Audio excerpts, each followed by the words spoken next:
আসসালামু আলাইকুম এভরিওয়ান, কেমন আছেন সবাই? চলে এসে আজকে স্পোর্টস লিমিটেড আমতলিতে, মহাখালী আমতলিতে স্পোর্টস লিমিটেড।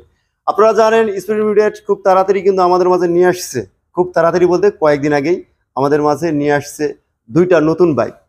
এই দুইটা নতুন বাইক সম্পর্কে আপনারা জানেন অনেক কিছুই, আর অনেক কিছু জানানোর জন্য আমি এসেছি আপনাদের নিয়ে স্পিরিট লিমিটেডে। তো আমরা স্পিরিট লিমিটেড ঠিকানা এবং ফোন নাম্বারটা দিয়ে দিব স্ক্রিনে, এবং বাদবাকি ফিচারগুলো এক এক করে আপনাদের মাঝে জানিয়ে দেবো। তো চলুন আমরা এক এক করে জানিয়ে নেব যে দুটি বাইক লঞ্চ করছে, এই দুটি বাইক সবার আগে আমি দেখাবো। চলুন এক এক করে শুরু করা যাক। আর তার আগে আপনারা যারা আমার চ্যানেলে নতুন আছেন অবশ্যই চ্যানেলটি সাবস্ক্রাইব করে আমার সাথে থাকবেন। বন্ধুরা, এই মুহূর্তে আমার সামনে যে বাইকটি দেখতে পাচ্ছেন এটা হচ্ছে SRB 160 বাইক। এই বাইকটা সম্পর্কে যদি বলতে যাই, আগে লুকটা একটু দেখাই নিচ্ছি আমি আপনাদেরকে। এটা কিন্তু প্লাস্টিক কোনো বডি ব্যবহার করা হয় না। এখানকার আপনারা যারা দেখতে পাচ্ছেন আমার সেই ফুয়েল ট্যাঙ্কটা সম্পূর্ণ কিন্তু আর কি অন্য লেভেলের একটা বেশি। এমনকি এখানে ফুয়েল ক্যাপাসিটি সহকারে সব কিছু লেখা আছে। এখানে ফুয়েল ক্যাপাসিটি হচ্ছে এখানে দেওয়া হয়েছে, এখানে ক্যাপাসিটি ইঞ্জিন ক্যাপাসিটি আছে 159.4 সিসি, পাওয়ার দেওয়া হয়েছে 17.0 বিএসপি, টর্ক দেওয়া হয়েছে 14 নিউটন মিটার, এবং এখানে বা ইঞ্জিনের সাইজটা যেটা দেওয়া আছে এখানে স্ট্রোক দেওয়া হয়েছে আপনার 57 mm এবং বোন দেওয়া হয়েছে 62.5। মানে আপনি পুরা ইঞ্জিনটার যে মানে স্পেসিফিকেশনটা সম্পূর্ণ ফুয়েল ট্যাঙ্কের উপর লেগে রাখছে। মানে আপনাকে বাড়তি করে অন্য কোথাও দেখে নিতে হবে না। তো আমরা লুকটা নিয়ে যদি একটু কথা বলি, এটা বিল কোয়ালিটি কিন্তু অনেক সুন্দর। আপনারা দেখতে বুঝতে পারছেন যে আমার সামনে যে ফুয়েল ট্যাঙ্কটা, এই ফুয়েল ট্যাঙ্কটি সম্পূর্ণ আর কি মেটালের। আপনারা এখানে কোনো প্লাস্টিক ইউজ করা হয় নাই, যেখানে আপনার কোনো সমস্যা হতে পারে। হ্যাঁ, প্লাস্টিক কিছু কিট এখানে থাকতে পারে, যে সেট রয়েছে একটু প্লাস্টিক কিট, যার ব্যবহারটা একদম কম, যে কারণে বিল কোয়ালিটি নিয়ে এটা কোনো কম্প্রোমাইজ করে নাই কিউজো মোটরস। আর এটা সিটিং পজিশনটা আমরা যদি একটু দেখি, এখানে রাইডার বসতে পারবে, আর এখানে বসতে পারবে আপনার পিলিয়নের জন্য যথেষ্ট সিট না হলে পরেও আপাতত বসতে পারবে বলে আমার কাছে মনে হচ্ছে। তবে আমার কাছে মনে হচ্ছে এটা কমফোর্ট খুব বেশি হবে না। তবে আপনি এইসব সিট সহজে এই ধরনের হয় না, কারণ আপনার বাইকের কোয়ালিটি দেখতে বুঝতে পারতেছেন এটা কিন্তু একটা ক্রুজার টাইপের বাইক। আর ক্রুজার বাইকের জন্য তো আপনারা বুঝতে পারতেছেন যারা লং ড্রাইভ করে তাদের জন্য এই বাইকটি খুবই সুন্দর হয়। তো আমরা এটা বাইকটার লুকিং এর যদি আমরা একটু দেখতে চাই, তাহলে সামনের দিকে আমরা একটু খেয়াল করি। এখানে কিন্তু ব্যবহার করেছে টেলিস্কোপিক সাসপেনশন, আর অনেক বড় একটা ডিস্ক ব্যবহার করেছে, সাধারণ ডিস্ক। আর ডুয়েল চ্যানেল এবিএস যেহেতু আছে, ফ্রন্টে আছে আপনার এবিএস, এবং ওনারা ব্রেকের ক্যালিপার যেটা ব্যবহার করছে সেটা হচ্ছে কিউজে মোটরসের নিজস্ব ব্রেক ক্যালিপার। আর টায়ার সাইজটা যদি আমরা দেখি, এখানে দেখলে আমরা দেখতে পাচ্ছি 90/90 এবং 17 সাইজের রিম ব্যবহার করা আছে এইটা মানে সামনে। আর আমরা যদি একটু পিছনের দিকে দেখি, তো আমরা রেয়ার সাইডে খেয়াল করলে আমরা দেখতে পাবো অনেক ওয়াইড একটা টায়ার ব্যবহার করা হয়েছে। এখানে ব্যবহার করা হয়েছে আপনার 140/90 সাইজের একটা টায়ার ব্যবহার করেছে, যেটা রিম সাইজে কিন্তু 17 সাইজের। অনেক ওয়াইড একটা টায়ার ব্যবহার করেছে, যেটা অনেক বেশি কমফোর্ট দিবে এবং অনেক বেশি স্টেবল হবে এই বাইকটি যখন আপনি রাইড করতে যাবেন তখন। আর রেয়ারে যে সাসপেনশনটা ব্যবহার করেছে এটা কিন্তু আপনার ব্যবহার করা হয়েছে আপনার একটা গ্যাস চেম্বার আছে এখানে, যেটা আপনার অনেক বেশি আর কি কমফোর্ট দিবে। আর তাছাড়া ডুয়েল স্পোকেট দেওয়া হয়েছে, যেখানে আপনার রাইড করার জন্য অনেক বেশি কমফোর্ট হবে। আর যেহেতু ডুয়েল চ্যানেল এবিএস, সাথে বুঝতে পারতেছেন রেয়ারও থাকতেছে কিন্তু এবিএস সেন্সর। আর আমরা যদি একটু ইঞ্জিনের দিকে তাকা, এটা কিন্তু লিকুইড কুলিং সিস্টেম ইঞ্জিন ব্যবহার করা হয়েছে। আমরা অন্য সময় দেখছি ম্যাক্সিমাম সময় অয়েল কুলিং সিস্টেম, কিন্তু এটা অয়েল কুলিং না। আপনারা সিলিন্ডার দিকে দেখলে পরে বুঝতে পারতেছেন এখানে কিন্তু লিকুইড কুলিং সিস্টেম ইঞ্জিন ব্যবহার করা হয়েছে।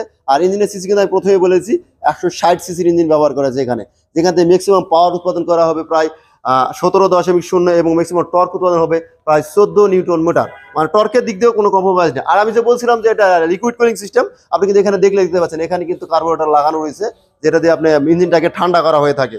আর আমরা যদি একটু ফ্রন্টের লুকের দিকে একটু দেখি, আমরা দেরি করে আসলে পরে একটু ফ্রন্টের লুকটা একটু দেখে নেই। এখানে ফুললি এলইডি সাইজের লাইট ব্যবহার করা হয়েছে, এবং এখানে যে উইঙ্কারগুলো রয়েছে এগুলো কিন্তু এলইডি ব্যবহার করা হয়েছে, এবং উইঙ্কারের ডিজাইনটা কিন্তু অনেক সুন্দর লাগতেছে আমার কাছে। বন্ধুরা, আপনাদের কাছে কেমন লাগতেছে আপনি একটু কমেন্ট করে জানিয়ে দেবেন প্লিজ। আর এখানে আমরা যদি একটু মিটারটা দেখাই, ভাই একটু এদিকে এসে ঘুরে দেখান মিটারটা। একটা খুব সুন্দর কিউট রাউন্ড একটা মিটার দেওয়া হয়েছে, যেটা এই বাইকের সাথে আসলেই খুব বেশি মানানসই হয়েছে, এবং একটা পাইপ হ্যান্ডেল বার ব্যবহার করা হয়েছে। আপনারা যদি আমরা রাইট সাইডে দেখেন, এখানে কিন্তু ইঞ্জিন কিল সুইচ আছে, লেফট রাইটে যে সুইচটা আছে আপনাদের উইঙ্কারের সুইচ, আর এটা সেলফের এটা সেলফ বাটন। আর আমরা যদি লেফট সাইডে দেখি, এখানে কিন্তু লেফট সাইড লাইটসের উইঙ্কার বাটন, হর্ন আছে, প্লাস এটা আছে হাইলো করার যে বাটনটা সেটা রয়েছে। আর আমরা যদি লুকিং গ্লাসগুলো দেখি, লুকিং গ্লাসগুলো কিন্তু ওই যে রাউন্ড সাইড একটা দেওয়া হয়েছে একদম গোল।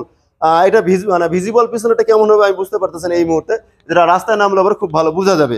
তো এই ছিল এই পুরো বাইকটির স্পেসিফিকেশন। আমি এক নিঃশ্বাসে বলে দেওয়ার চেষ্টা করছি যাতে শর্টকাটে আপনাদের সময় নষ্ট না হয়। আর আরো যদি বিস্তারিত জানতে হয় তাহলে অবশ্যই কমেন্ট করবেন, আমি জানিয়ে দেওয়ার চেষ্টা করবো। তো বন্ধুরা, আমরা চলে যাবো পরবর্তী বাইক যেটা আছে সেই বাইকটিতে চলে যাবো। ওই বাইকটি হচ্ছে SRK 180 যে বাইকটি, ওই বাইকটি নিয়ে আপনার সাথে কথা বলবো। এখন চলুন আমরা ওই বাইকটির দিকে এগিয়ে যাই। তো বন্ধুরা এই মুহূর্তে আমার কিউজে এসআরকে মুস্টার যে বাইকটা, সেই বাইকটা আমার সামনে আপনারা দেখতে পাচ্ছেন। এটা আমরা প্রথমে লুক দিয়ে শুরু করব। এটা ফার্স্টে আমরা যদি ফ্রন্ট সাইড থেকে দেখি তাহলে কিন্তু এখানে প্রথমে হেডলাইটটা চোখে পড়বে। হেডলাইটটা দেখলে অনেক ছোট মনে হলেও কিন্তু আসলে ছোট মনে ঝাল বেশি, কারণ দুই পাশে দুইটা লাইট দেওয়া আছে। এটা একদম projection LED headlight. Projection LED headlight কারণে হাইওয়েতে আপনার কোনো প্রকার কোনো প্রবলেম হবে না। আর তাছাড়া আপনি সাসপেনশনটা দিকে দেখতে পাচ্ছেন, এটা upside down suspension golden colour ব্যবহার করা হয়েছে, যেটা অনেক বেশি কমফোর্ট হবে ভাঙাচুরা রাস্তাতে। এছাড়াও মাঠগাটটা একটু দেখি, মাঠগাটটা ভাই একটু মনে হয় সমস্যা করছে, কারণ মাঠগাটটা আর একটু বড় হলে ভালো হতো, তার ইঞ্জিনে কাদা ময়লা ঢোকার সম্ভাবনা কম থাকতো। যাই হোক, আপনারা ইচ্ছা করলে নতুন একটা ওখানে লাগাইতে পারবেন অনেক কিছুই, যেটা কাদা ময়লা আছে। যারা বাইকটা ক্রয় করবেন তারা একটু এই সাইডটা দিয়ে কিছু একটা লাগিয়ে নেবেন, তাহলে সুবিধা হবে, আপনার ইঞ্জিনে ময়লাটা ভরবে কম। আর এছাড়া আমরা যদি একটু এই সাইডে দেখি টায়ার সাইজের দিকে, এখানে কিন্তু 100/80 সাইজের একটা টায়ার ব্যবহার করা হয়েছে। আর আমরা যদি এখানে ডিস্কের দিকে দেখি, একটু ডিস্কটা কিন্তু আমাদের সাধারণত রাইট সাইডে হয়ে থাকে, কিন্তু লেফট সাইডে আছে। এটা লেফট সাইডে টায়ার ব্যবহার করা হয়েছে। এখানে কিন্তু কিউজে মোটরসের নিজস্ব ব্রেক ক্যালিপার ব্যবহার করা হয়েছে, একটু দেখেন এখানে। আর ডিস্ক সাইজটা কিন্তু প্যাটার্ন ডিস্ক ব্যবহার করেছে। আমরা কিন্তু আগের বাইক দিয়েছিলাম সাধারণ ডিস্ক, আর এটা কিন্তু ব্যবহার করা হয়েছে প্যাটার্ন ডিস্ক ব্যবহার করা হয়েছে। এবং সে ডাবল চ্যানেল এবিএস, যেহেতু এই বাইকটিও এখানে ফ্রন্টে এবিএস ব্যবহার করা হয়েছে। এছাড়া আমরা যদি একটু মিটারটার দিকে দেখাই, তো বন্ধুরা মিটারটা সম্পর্কে আমি যদি বলি, মিটারটা আপনাদের একটু দেখাচ্ছি। এই দেখেন কত সুন্দর করে একটা কিউজে মোটরস লেখা আসলো, তারপর এখানে সম্পূর্ণ ফুল ডিটেলস, মানে মিটারটারই একটা সুন্দর আছে এক্সট্রা ভাবে। এখানে গিয়ার ইন্ডিকেটর আছে, টাইম আছে, এখানে আপনার অডোমিটারটা রয়েছে, আপনার আরপিএম মিটার রয়েছে, স্পিড মিটার রয়েছে, মানে সম্পূর্ণ ডিজিটাল ব্যবহার করা হয়েছে এটা। আর এটাতে কিন্তু কয়েকটা কালার চেঞ্জ করা যাবে। আপনারা এই যে বাটন দিলে পরে দেখতে পাচ্ছেন এখানে কয়টা কালার আছে ভাই, এখানে দুইটা কালার ব্যবহার করেছে। তার মানে এই একটা কালার দেখতে পাচ্ছেন, আর হোয়াইট কালার একটা আছে। এখানে কি মোবাইল নাকি শর্ট হয়ে গেল যে? ওয়াও, অনেক কয়টা মডেল আছে, মানে তিনটা ডিভাইসে দেখা যাচ্ছে এখানে। এই যে একটা, দুটা, আর এই একটা, তিনটা ডিজাইনের মিটারটা ব্যবহার করা হয়েছে। তবে আমার কাছে হোয়াইটটা বেশি ভালো লাগছে, কারণ হোয়াইটটা চোখে পড়ে ভালো। এই অবস্থা হচ্ছে মিটারের। তো আমরা এরপরে যদি আমরা একটু হ্যান্ডেল বারের দিকে যাই, এখানে কিন্তু সম্পূর্ণ হ্যান্ডেল বারটা পাইপ হ্যান্ডেল বার ব্যবহার করা আছে। আর পাইপের বাইকটা ব্ল্যাক কালার হলে পরেও হ্যান্ডেল বারটা কিন্তু সিলভার কালার ব্যবহার করছে, মানে চোখে লাগতেছে অনেকটাই। আর বাদ বাকি ফিচারগুলো আমরা এদিকে না বললাম, এখানে আরেকটা ফিচার তো রয়েছে, এখানে আমরা দেখাই এখানে একটু। এখানে কিন্তু এই দেখেন ইউএসবি পোর্ট রয়েছে, তাছাড়া সি পোর্ট রয়েছে। ওয়াও, এটা কিন্তু দারুণ একটা ব্যাপার হয়েছে। আমরা সাধারণত অন্যান্য বাইকে শুধুমাত্র ইউএসবি পোর্ট থাকে, সি পোর্টটা থাকে না। অনেক নতুন নতুন কিন্তু ডিজিটাল মোবাইলগুলো রয়েছে, যেটার দুই পাশে সি পোর্ট থাকে, চার্জ দেওয়া মুশকিল হবে। কিন্তু এখানে রয়েছে আপনার ইউজি পোর্টও আছে, সি পোর্টও আছে। আপনি দুইটা পোর্ট দিয়ে বাইক, মানে আপনার মোবাইল ফোন বা আপনার ডিভাইসগুলো চার্জ দিতে পারবেন। আর আমাদের যে ইগনিশন সুইচটা, এটা ফুয়েল ট্যাঙ্কের সাথে লাগানো হয়েছে, এখানে একটু ঝামেলা কম হবে, সুন্দর লাগতেছে আমার কাছে বিষয়টা। তো হ্যান্ডেল বারের বিষয়ে আর অতিরিক্ত কোনো কিছু বললাম না, সাধারণত যে যে বিষয়গুলো থাকা দরকার সবগুলো রয়েছে। আর ফুয়েল ট্যাঙ্কটা যেটা রয়েছে, এটা অনেক সুন্দর গ্রাফিক্স করা আছে, ব্ল্যাক কালারের সাথে হোয়াইট কালার প্লাস নিয়ন কালারের। আর এটা হচ্ছে প্লাস্টিক দেওয়া হয়েছে এখানে মনে হচ্ছে। কোয়ালিটি না, কোয়ালিটি মোটামুটি ভালো আছে, চিপ কোয়ালিটি না, মোটামুটি অনেকটা ভালো দিচ্ছে প্লাস্টিক। তাছাড়া আপনার ফুয়েল ট্যাঙ্কের যে বর্ধিত ডিজাইনটা এখানে রয়েছে, এই ডিজাইনটাও কিন্তু মোটামুটি অনেক সুন্দর করছে। স্পোর্টস বাইক যেহেতু এটা, অথবা স্পোর্টি অথবা ফিল থাকবে। এছাড়া স্পিড সিট ব্যবহার করা হয়েছে। এটা হচ্ছে আপনার থাকতেছে এখানে আপনার রাইডার সিটিং, আর এই সাইডে রয়েছে পিলিয়ন সিটিং। তো পিলিয়নের সিটটা আসলে একটু মানে ছোট হয়েছে মনে হইতেছে আমার কাছে। আসলে এটা রাইড করলে বোঝা যাবে যে কি পজিশনে আছে। নেক্সট আমরা যদি রিয়ার সাইড থেকে একটু দেখি, এখানে আমরা রিয়ার সাইডে যদি একটু দেখি, তাহলে আমরা এখানে যে আপনার নাম্বার প্লেটটা থাকবে, এই জায়গাটা অনেক ভালো সুন্দর এবং অনেক সুন্দর করে লম্বা করে নিয়ে এসছে এখানে। আর এখানে যে দেখতেছি হাগারটা, বাহ, হাগারটা অনেক হার্ড আছে দেখা যায়। ঠিক আছে, হাগারটা আছে। আর এখানে আমরা যদি টায়ার সাইজটা দেখি, টায়ার কিন্তু রিয়ারে ব্যবহার করা হয়েছে 140/70 সাইজের টায়ার ব্যবহার করা হয়েছে, মানে ওয়াইড টায়ারটা ব্যবহার করা হয়েছে। আর আমাদের একটু সাইলেন্সারটা দেখি, সাইলেন্সার বলেন বা অ্যাডজাস্ট বলেন, এটা দেখেন অনেক সুন্দর, অনেক বড় একটা দেওয়া হয়েছে। আমরা এর আগে কিছুদিন আগে কিছু কিছু ব্যাগের পাওয়া যায় যে আপনার এই যে ফুড প্যাকের নিচেই থাকে, অনেক সময় হিট হয়ে যাওয়ার কারণে পায়ে প্রবলেম হয়। কিন্তু এই ব্যাগটার ক্ষেত্রে কিন্তু এইরকমটা হবে না, কারণ এটা সাইলেন্সারের মুখটা অনেক দূরে আছে। ঠিক আছে, অ্যাডজাস্টের মুখটা অনেক দূরে আছে, এবং অ্যাডজাস্টের এখানে থেকে পায়ে ফুড প্যাকের দূরত্ব আছে ভালো, যেটা আপনাকে ওভার হিট হলে পরেও কোনো প্রবলেম হওয়ার সম্ভাবনা থাকবে না। তো বন্ধুরা এই মুহূর্তে আমরা চলে যাবো ইঞ্জিনের ব্যাপারে।